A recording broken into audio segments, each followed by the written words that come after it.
அடுத்த சம் பாருங்கள். தாத்தா, தந்தை மற்றும் வாணி ஆகிய மூவரின் சராசரி வயது 53.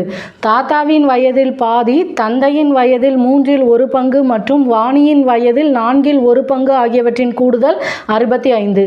4 ஆண்டுகளுக்கு முன் தாத்தாவின் வயது வாணியின் வயதை போல் 4 மடங்கு எனில் மூவரின் தற்போதைய வயதை காண்கன்னு கேட்டிருக்காங்க. ஃபஸ்ட்டு கொடுத்ததை எடுத்து எழுதிக்கிடுவோம்.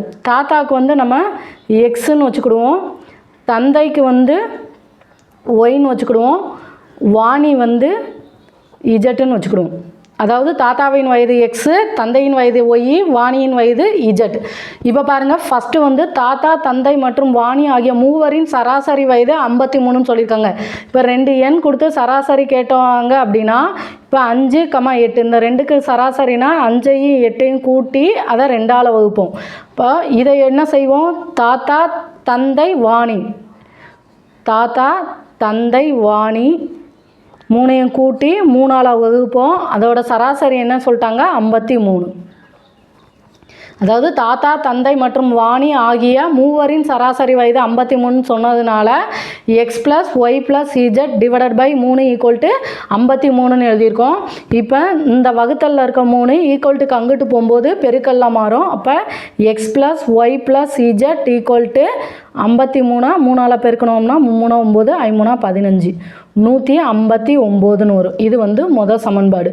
அடுத்து பாருங்கள், தாத்தாவின் வயதில் பாதி, தந்தையின் வயதில் 1/3 மற்றும் வாணியின் வயதில் 4/4 ஆகியவற்றின் கூடுதல் 65ன்னு சொல்லியிருக்காங்க. கூடுதல் 65. அப்போ எல்லாத்தையும் கூட்டணும்.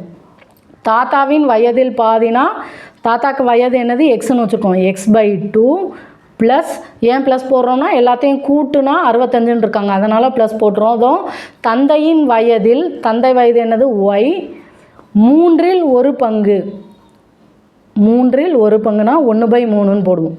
Y into 1/3. அடுத்து ப்ளஸ் வாணியின் வயதில் 4/1, வாணிக்கு என்னது? Z into 4/1. அப்போ x/2 ப்ளஸ் ஒய்/3 ப்ளஸ் இஜட்/4ன்னு வரும். இப்போது கீழே பார்க்கணும், எல்லாம் வேறு வேறையாக இருக்குது, கூட்ட சொல்லியிருக்காங்க.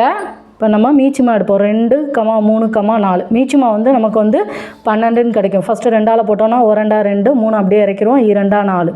இப்போ 2 3 6 6 12 12 பகுதியில் போட்டுருமா? ஃபஸ்ட்டு இது பாருங்கள், கீழே 2 இருக்குது, அதை 12ஆக மாற்றோம்னா 6ஆல் பெருக்கும். அப்போ மேலே 6ஆல் பெருக்கும்போது 6xன்னு கிடைக்கும். ப்ளஸ் இங்கே 3 இருக்குது, அதை 12ஆக மாற்றோம்னா 4ஆல் பெருக்கும். அப்போ மேலே 4ஆல் பெருக்கணும், 4yன்னு வரும்.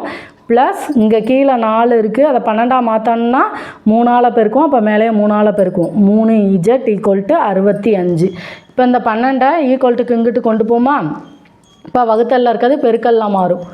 65ஐயும் 12ஐயும் பெருக்கணும். 2 10 மிச்சம் 1, 6 12 1 13 1 5 6 0 8 7 780. அதாவது 6x plus 4y plus 3z = 780. இந்த 780 ஏன் வந்துச்சுன்னா, இந்த வகுத்தலில் இருக்க 12 ஈக்குவல்ட்டுக்கு அங்கிட்டு போகும்போது பெருக்கல்ல மாறும். 65ஐயும் 12ஐயும் பெருக்குனா நமக்கு 780. இது வந்து 2வது சமன்பாடு. அடுத்து 3வது பாருங்கள். 4 ஆண்டுகளுக்கு முன், அதாவது 4 வருஷத்துக்கு முன்னாடி தாத்தாவின் வயது வாணியின் வயதை போல் 4 மடங்கு. 4 வருஷத்துக்கு முன்னாடி. இப்போது தாத்தாவுக்கு வந்து எக்ஸ்ன்னு தானே வச்சுருக்கோம், x-4. வாணிக்கு என்ன வச்சுருக்கோம்? Z, z-4. 4 வருஷத்துக்கு முன்னாடிங்கிறதுனால நம்ம x-4 = z-4ன்னு எழுதியிருக்கோம். இது ஏன்னா இங்கே வந்து சமம் சொல்லியிருக்காங்க. 4 ஆண்டுகளுக்கு முன் தாத்தாவின் வயது வாணியின் வயதை போல் 4 மடங்கு. இன்னொன்று 4 மடங்குன்னு சொல்லியிருக்காங்களா, அதை எந்த இடத்துல போடணும்னா, இது வந்து தாத்தா, இங்கே வந்து வாணி. இப்போ நார்மலானா 4 மடங்கு தாத்தாவுக்கு அதிகம்னா இதை தான் போடுவோம். ஆனால் ரெண்டுமே சமம் சொல்லியிருக்காங்க. அப்போ இந்த இடத்துல 4ஆல் பெருக்குவோம். தாத்தாவுக்கு வந்து 4 வருஷத்துக்கு முன்னாடிங்கும்போது x-4, வாணிக்கு 4 வருஷத்துக்கு முன்னாடிங்கும்போது z-4. இப்போ இது வந்து 2 சமம் சொல்லியிருக்காங்க. 4 ஆண்டுகளுக்கு முன் தாத்தாவின் வயது வாணியின் வயதை போல் 4 மடங்கு. அப்போது வாணியோட தான் 4 வருஷத்தை 4 மடங்குங்கிறனால வாணியோட தான் பெருக்கணும். எடுத்துக்காட்டுக்கு இப்போது ஒரு 4 வருஷத்துக்கு முன்னாடி தாத்தாவுக்கு வந்து 16ன்னு இருக்குது, வாணிக்கு வந்து 4 இருக்குது. இப்போ இது என்னது, தாத்தாவோட வயசு வரணும்னா நம்ம வாணியோட 4 பெருக்கணும். அப்போ பாருங்கள் 16 = 16ன்னு வரும். அதனால தான் இந்த 4 வந்து வாணிக்கு வந்து பெருக்கியிருக்கோம். இப்போ பாருங்கள் இதை எப்படி எழுதுவோம், x - 4 = இந்த 4 வச்சு உள்ளே பெருக்கும்போது 4z - 4×16. இப்போது எக்ஸு இந்த ப்ளஸ் 4z ஈக்குவல்ட்டுக்கிட்ட வரும்போது -4zன்னு வரும். இந்த -16 ஏற்கனவே இருக்குது. இந்த -4 ஈக்குவல்ட்டுக்கிட்ட வரும்போது +4ன்னு வரும். அப்போ நமக்கு -12ன்னு கிடைக்கும். இது வந்து சமன்பாடு 3. சமுதான் பார்க்க பெருசாக இருக்கிற மாதிரி இருக்கும். சமன்பாடை மட்டும் கொண்டு வந்துட்டால் அடுத்தடுத்து செய்ய ஈஸியாக இருக்கும். 3வது சமன்பாடு பாருங்கள், x - 4z = -12. இதில் வந்து y இல்லை, y வந்து இல்லை. அப்போது நம்ம வந்து ஈஸியாக கண்டுபிடிக்கணும்னா ரெண்டாவது சமன்பாடையும் ஃபஸ்ட்டு சமன்பாடையும் எடுத்து அதில் ஒய்யை கேன்சல் பண்ணிட்டோம்னா அடுத்து மதிப்பு ஈஸியாக கண்டுபிடிக்கலாம். ரெண்டாவது சமன்பாடை எடுத்து எழுதியாச்சா, 6x + 4y + 3z = 780. அடுத்து சமன்பாடை எடுக்கணும். சமன்பாடை எடுக்கும்போது நம்ம ஒய்யை கேன்சல் பண்ணணும்னா இங்கே 4y இருக்குது, இங்கே y இருக்குது. அப்போ இது ஃபுல்லாக 4ஆல் பெருக்கணும். இப்போ 4x + 4y + 4z = 159யும் 4யும் பெருக்கணும். 9 36 மிச்சம் 3, 5 20 23 மிச்சம் 2, 1 4 5 6, 636. இது வந்து சமன்பாடை 4ஆல் பெருக்குனது. இப்போ பாருங்கள் சிம்பிளெல்லாம் மாற்றணும். இந்த சமன்பாட்டிலேருந்து இதை கழிக்கும்போது எல்லாத்துக்குமே சிம்பிள் மாறும். ப்ளஸ் எல்லாம் மைனஸ் ஆகும், மைனஸ் எல்லாம் ப்ளஸ் ஆகும். இப்போ இது எதுவும் கேன்சல் ஆயிடுச்சுன்னா பாருங்கள் 6xலேருந்து 4xை கழிச்சா 2x. அடுத்து இங்கே -4z + 3z. அப்போ கழிச்சோம்னா -z = 780லேருந்து 636 கழிக்கணும். 4, 7லேருந்து 3 போச்சுன்னா 4, அடுத்து 1. 2x - z = 144ன்னு வந்திருக்கு. இது வந்து 4வது சமன்பாடுன்னு வச்சுக்கிறோம். அடுத்து பாருங்கள் 3வது சமன்பாடுலையும் x z இருக்குது, 4வதுலேயும் x z மட்டும் இருக்குது. அப்போது இதில் வந்து எதையாவது ஒன்று கேன்சல் பண்ணுற மாதிரி பார்த்துக்கிட்டோம். எக்ஸை கேன்சல் பண்ணுற மாதிரி பார்த்துக்கிடுவோம். ஏன்னா 2ஆல் மட்டும்தான் இது எல்லாத்தையும் பெருக்கணும். இப்போ எக்ஸை கேன்சல் பண்ணோம்னா இந்த 3வது சமன்பாடு ஃபுல்லாக 2ஆல் பெருக்கணும். இப்போ 2x - 4 2 8z = -12 × 2 -24. அடுத்து சிம்பிளெல்லாம் மாற்றுவோமா, மைனஸு ப்ளஸ்ஸு இங்கேயும் ப்ளஸ்ஸு. இப்போ இதுவும் கேன்சல் ஆயிரும். இங்கே ப்ளஸ்ஸு இங்கே மைனஸ். அப்போ 7z = இதை கழிச்சோம்னா கூட்டணும், ரெண்டுமே ப்ளஸ் இருக்கிறதுனால கூட்டிடுவோம். 8 6 168. இப்போ z தான் கண்டுபிடிக்கணும். z = 168/7. ஏன்னா பெருக்கல்ல இருக்கிறது ஈக்குவல்ட்டுக்கு அங்கிட்டு போகும்போது வகுத்தல்ல மாறும். இப்போ அடித்தோம்னா 1 7 7 14 மிச்சம் 2 4 28. அதாவது இஜட்டோட மதிப்பு வந்து 24. இஜட் கிடச்சிருச்சுல. இப்போது நம்ம இந்த சமன்பாட்டில் போட்டோம்னா எக்ஸோட மதிப்பு கிடச்சிரும். x - 4z = -12. இப்போ இஜட்டுங்கிற இடத்துல 24 இருக்குது. X minus 4யும் 24யும் பெருக்குவோம். 24 4 4 16 மிச்சம் 1 2 8 1 9. -96 = -12. இப்போ பாருங்கள் -96 ஈக்குவல்ட்டுக்கு அங்கிட்டு போகும்போது +96 மாறும். x = -12 + 96. இப்போ கழிச்சோம் அப்படின்னா x = 6லேருந்து 2 போச்சுன்னா 4, 9லேருந்து 1 போச்சுன்னா 8. எக்ஸோட மதிப்பு நமக்கு 84ன்னு கிடச்சிருக்கு. எக்ஸும் இஜட்டும் கிடச்சிருச்சு. அப்போது நம்ம சமன்பாட்டில் போட்டோம்னா ஒய்யோட மதிப்பு கிடச்சிரும். x + y + z = 159. இப்போ ஒய் தானே தேவை. ஒய் ப்ளஸ் எக்ஸோட மதிப்பு என்னது 84 ப்ளஸ் இஜட்டோட மதிப்பு 24 = 159. இப்போ கூட்டணும்னா 8 10. y plus 108 equal to 159. இப்போ ப்ளஸ் 108 ஈக்குவல் டு அங்கிட்டு போகும்போது மைனஸாக மாறும். y equal to 159 minus 108. இப்போ கழிச்சோம்னா 1 5. ஒய்க்கு வந்து 51. அவங்க கேட்டிருக்கிறது என்ன? மூவரின் தற்போதைய வயதை காண்க. தாத்தாவுக்கு வந்து எக்ஸுன்னு தானே எடுத்திருக்கோம். அப்போ தாத்தாவோட தற்போதைய வயது 84. தந்தைக்கு வந்து ஒய். தந்தையின் தற்போதைய வயது வந்து 51. அடுத்து வந்து வாணியோட வயது வந்து 24. சம்மெல்லாம் ஒரு தடவைக்கு 2-3 தடவை நல்லா செஞ்சு பாருங்கள். அடுத்த சம் பாருங்கள்.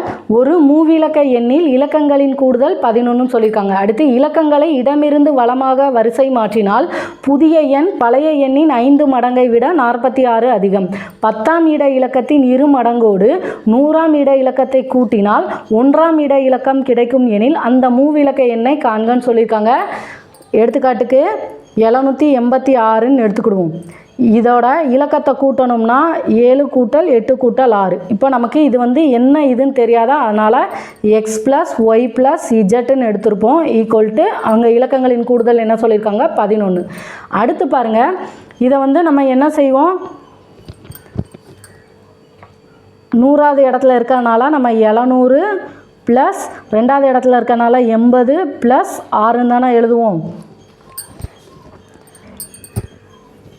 இப்போது இது பழைய எண்ணை எப்படி எழுதுவோம்? 100x plus 10y plus Z. இது ஏன் இப்படி எழுதுகிறோன்னு முன்னாடி கிளாஸ்லலாம் படிச்சிருப்போம். அப்போது 100ஆம் இலக்கங்கிறதுனால 100x ப்ளஸ் 10வது இடத்துல இருக்கிறதுனால 10y ப்ளஸ் 1ஆம் மதிப்பில் இருக்கிறதுனால இஜெட்டுன்னு போடுவோம். அடுத்து பாருங்கள் என்ன சொல்லியிருக்காங்க? இலக்கங்களை இடமிருந்து வலமாக வரிசை மாற்றினால். இப்போது இந்த இஜெட் வந்து இந்த சைடு போகும்.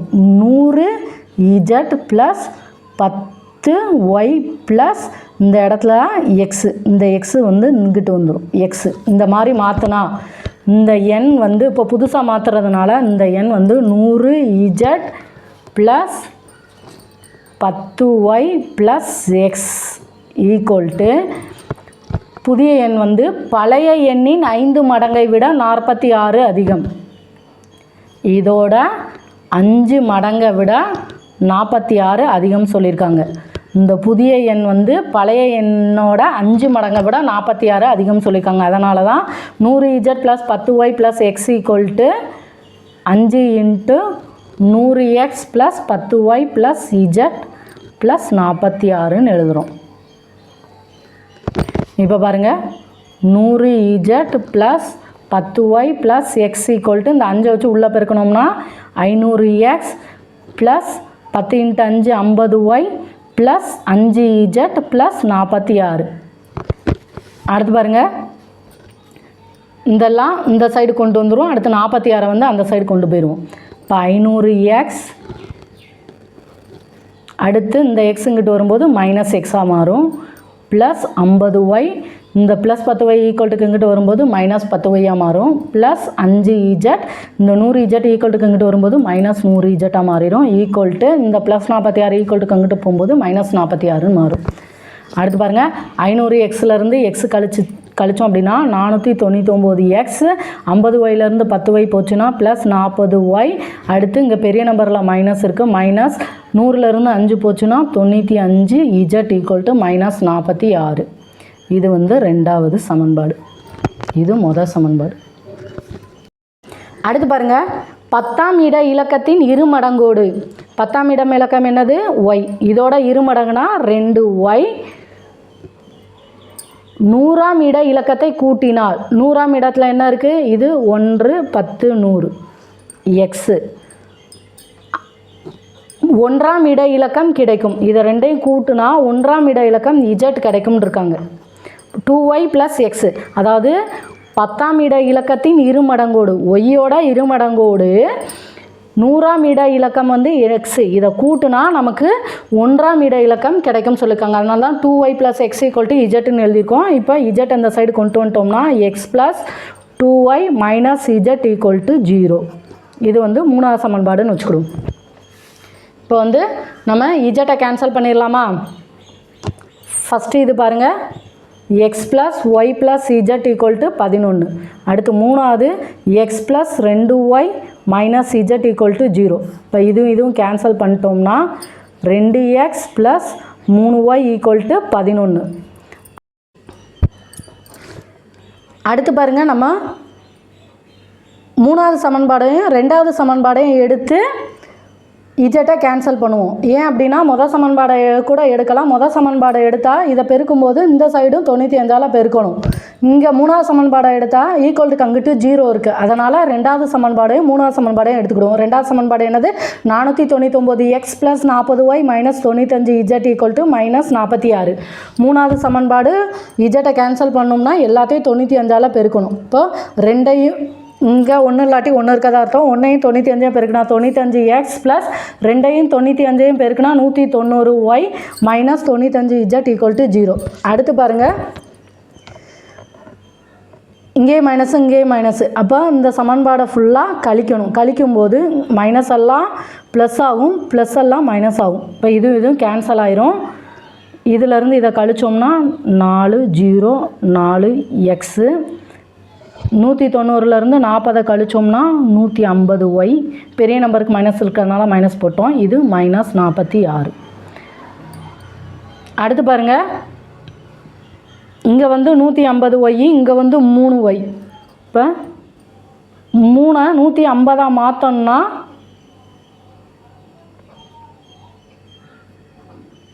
50ஆல் பெருக்கணும். இப்போ இந்த சமன்பாடு ஃபுல்லாக 50ஆல் பெருக்கணும். 50ஆல் பெருக்கும்போது 2ஐயும் 50ஐயும் பெருக்கினா நமக்கு 100x. அடுத்து ப்ளஸ் 150y ஈக்குவல் டு 11 × 5 55 0 இருக்குது போட்டுருவோம். இப்போ பாருங்கள், இதுவும் கேன்சல் பண்ணிடலாம். இது வந்து நமக்கு கூட்டணும்ல 504x ஈக்குவல் டு 550லேருந்து 46 கழிக்கணும். 4 10 4 0 5 504. பெரிய நம்பருக்கு ப்ளஸ்ஸு தான், அதனால் 504. இப்போ எக்ஸு கண்டுபிடிக்கணும் போது பெருக்கல்ல இருக்க 504 ஈக்குவல்ட்டுக்கு வரும்போது வகுத்தெல்லாம் மாறும். இப்போ 504/504 அடித்தோம்னா 1. அப்போ எக்ஸோட மதிப்பு 1. இப்போ எக்ஸு கிடச்சிருச்சுல. இப்போ நம்ம இந்த சமன்பாட்டில் போட்டோம் அப்படின்னா ஒய் கிடச்சிரும். 2x plus 3y equal to 11. எக்ஸோட இடத்துல 1 வச்சு பெருக்கும்போது 2 × 1 2 ப்ளஸ் 3y ஈக்குவல் டு 11. இப்போ இந்த 2 ஈக்குவல்ட்டுக்கு அங்கிட்டு போகும்போது மைனஸாக மாறும். 3y equal to 11 minus 2. இப்போ 3y ஈக்குவல் டு 9. ஒய் தான் தேவை.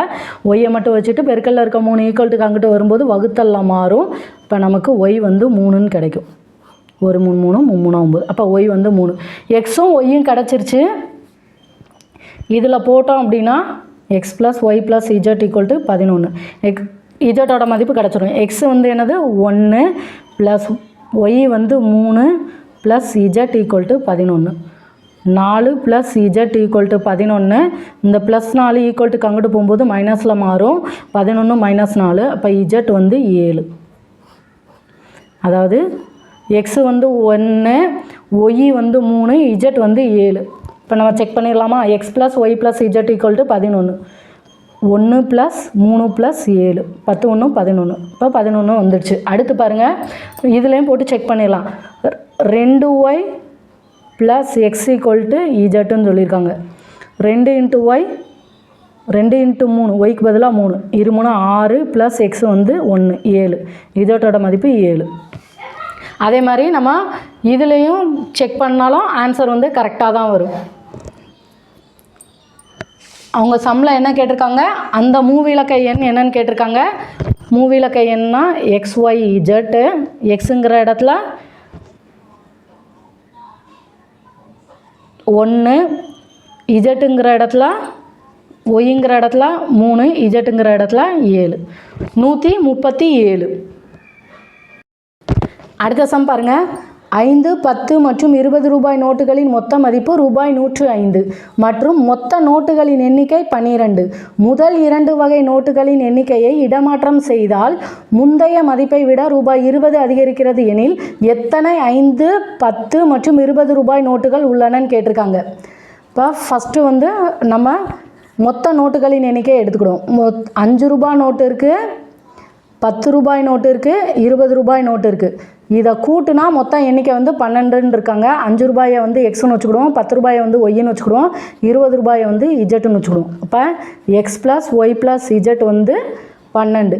அடுத்து பாருங்கள், இந்த நோட்டுகளோட மொத்த மதிப்பு வந்து 105ன்னு சொல்லியிருக்காங்க. 5 ரூபாய்க்கு என்ன வச்சுருக்கோம், எக்ஸ்ன்னு வச்சுருக்கோம். 5x ப்ளஸ் 10 ரூபாயை வந்து ஒய்ன்னு வச்சுருக்கோம். 10y ப்ளஸ் 20 ரூபாய் வந்து இஜெட்டுன்னு வச்சுக்கோம். இப்போ 20 இஜெட் ஈக்குவல் டு இதை எல்லாத்தையும் கூட்டுனா அந்த ரூபாயோட மதிப்பு வந்து 105 ரூபான்னு சொல்லியிருக்காங்க. ஃபஸ்ட்டு சமன்பாடு. ரெண்டாவது சமன்பாடு. அடுத்து பாருங்கள், முதல் 2 வகை நோட்டுகளின் எண்ணிக்கையை இடமாற்றம் செய்தால், இப்போ ஒய்க்கு வந்து 10 எண்ணிக்கை இருக்குது, எக்ஸுக்கு வந்து 5 எண்ணிக்கை இருக்குது. இதை இடமாற்றம் செஞ்சால் இப்போ 5 வந்து 10ஆக மாற்றி 10x ப்ளஸ் ஒய் வந்து 5y ப்ளஸ் 20 இஜெட் வந்து ஒன்றும் சொல்லலை, அதனால் 20 இஜெட் அப்படியே போட்டுருதோம். முந்தைய மதிப்பை விட 20 அதிகரிக்குது. இது வந்து 20 ரூபா அதிகரிக்கு. அப்போ 105 ப்ளஸ் 20 125. சமன்பாடு மட்டும் எப்படி கொண்டு வரணும்னு ஒரு தடவைக்கு 2 தடவை பார்த்துக்கோங்க. அடுத்து பாருங்கள், இப்போ வந்து 5, 10 மற்றும் 20 ரூபாய் நோட்டுகள் எத்தனைன்னு கேட்டிருக்காங்க. நம்ம இஜெட்டை வந்து கேன்சல் பண்ணிக்கிடுவோம். ஃபஸ்ட்டு 3வது சமன்பாடு எடுத்துக்கிடுவோம், அடுத்து 2வது சமன்பாடு எடுத்துக்கிடுவோம். 5x plus 10y plus 20 z equal to 105. இப்போ இதிலேருந்து இதை கழிக்கும்போது சிம்பிளெல்லாம் மாறும். இப்போ இதுவும் கேன்சல் ஆயிரும். இங்கே வந்து கழிச்சோம்னா 5x, இதை கழிச்சோம்னா மைனஸ் 5y ஈக்குவல் டு 20. 5லேருந்து 5 போச்சுன்னா 0, 2. இப்போ இது வந்து 4வது சமன்பாடுன்னு வச்சுக்கிடுவோம். அடுத்து பாருங்கள், இந்த சமன்பாடை எடுக்கும்போது இஜெட்டை கேன்சல் பண்ணணுங்கும்போது மொதல் சமன்பாடு ஃபுல்லாக 20ஆல் பெருக்குவோம். இப்போது 20x plus 20y plus 20 z equal to 12ஐயும் 20ஐயும் பெருக்குனா நமக்கு 240ன்னு வரும். அடுத்து பாருங்கள், 5x plus 10y plus 20 z equal to 105. இது முதல் சமன்பாடை வந்து நம்ம 20ஆல் பெருக்கியிருக்கோம். அடுத்து இது வந்து 2வது சமன்பாடு. இப்போது சிம்பிளெல்லாம் மாற்றும்போது இதுவும் கேன்சல் ஆயிரும். இப்போது நம்ம 15x plus 10y equal to 5 3 1 135ன்னு வரும். இது வந்து 5வது சமன்பாடுன்னு வச்சுக்கிடுவோம். இப்போ பாருங்கள், எக்ஸை கேன்சல் பண்ணுற மாதிரி வச்சுக்கிடுவோம். அப்போ இங்கே வந்து 15x இருக்குது, இங்கே வந்து 5xன்னு இருக்குது. அப்போ இது ஃபுல்லாக நம்ம 3ஆல் பெருக்கணும். 3ஆல் பெருக்கணும்னா 15x minus 5 15y equal to 2 3 6 0 60. இப்போது சிம்பிளெல்லாம் மாற்றுவோம். இதுவும் கேன்சல் ஆயிரும். இது வந்து நமக்கு 25yன்னு கிடைக்கும். இப்போ இதிலேருந்து கழிச்சோம்னா 5 7 75. அதாவது 25y ஈக்குவல் டு 75. ஒய் தான் கண்டுபிடிக்கணும். பெருக்கல்ல இருக்க 25 ஈக்குவல் டு அங்கிட்டு போகும்போது வகுத்தெல்லாம் மாறும். இப்போ ஒய் வந்து 3, 25ஆல் அடித்தோம்னா 3 25 75. இப்போ 5ஆல் அடித்தோம்னா 5 25, 1 5 5, மிச்சம் 2, 5 25, 1 5 5, 3 15. ஒய் வந்து 3ன்னு வந்துருச்சு. இப்போ ஒய் 3ங்கிறத ஏதாவது ஒரு சமன்பாட்டில், இந்த சமன்பாட்டில் போட்டோம் அப்படின்னா எக்ஸோட மதிப்பு தெரிஞ்சிடும். 5x minus 5y equal to 20. ஒய்ங்கிற இடத்துல 3. 5x minus 5 15 equal to 20. இப்போ 5x equal to minus 15 equal to அங்கிட்டு போகும்போது ப்ளஸ் 15ஆக மாறும். அப்போ 20ஐயும் 15ஐயும் கூட்டுனா நமக்கு 35ன்னு கிடைக்கும். எக்ஸோட மதிப்பு தானே தேவை. எக்ஸை மட்டும் வச்சுட்டு வகுத்தல் பெருக்கல்ல இருக்க 5 ஈக்குவல் டு அங்கிட்டு போகும்போது வகுத்தலில் மாறும். அப்போ எக்ஸு வந்து நமக்கு 7ன்னு கிடைக்கும். அடுத்து பாருங்கள், எக்ஸு ஒய் இருக்குது, இஜெட் கண்டுபிடிக்கணும். அப்போ இந்த சமன்பாட்டில் போடுவோம். X plus y plus z equal to 12. எக்ஸுங்கிற இடத்துல என்ன இருக்குது 7 ப்ளஸ் ஒய்ங்கிற இடத்துல 3 ப்ளஸ் இஜெட் ஈக்குவல் டு 12. இப்போ ரெண்டையும் கூட்டுனா 10 ப்ளஸ் இஜெட் ஈக்குவல் டு 12. 10 வந்து ஈக்குவல் டு அங்கிட்டு போகும்போது ப்ளஸ் வந்து மைனஸாக மாறும். Z equal to 12 minus 10. இப்போ இஜெட்டோட மதிப்பு 2. இப்போ பாருங்கள், எக்ஸு 7 கிடச்சிருக்கு, ஒய் வந்து 3, இஜெட் வந்து 2. எக்ஸு வந்து என்னது 5 ரூபாய். இப்போ இதை போட்டு கூட்டணும்னா 12 வருதான்னு பார்ப்போம். 7 3 10 10 2 12. அதே மாதிரி 105 வருதான்னு பார்ப்போம். 5 இன்ட்டு எக்ஸுங்கிற இடத்துல நமக்கு என்ன கிடச்சிருக்கு 7 ப்ளஸ் 10 இன்ட்டு ஒய்ங்கிற இடத்துல என்னது 3 ப்ளஸ் இஜட்டுங்கிற இடத்துல 2 20 இன்ட்டு 2 ஐயேலா 35 ப்ளஸ் 13 30 ப்ளஸ் 40. இப்போ 5 3 3 6 6 4 10 105. இப்போ சம்மை மட்டும் என்ன கொடுத்து என்ன கேட்டிருக்காங்கன்னு பார்த்துக்கோங்க. அடுத்து எப்படி செய்யணும்னு சமன்பாடை கொண்டு வந்துட்டால் செய்கிறதெல்லாம் ஈஸி.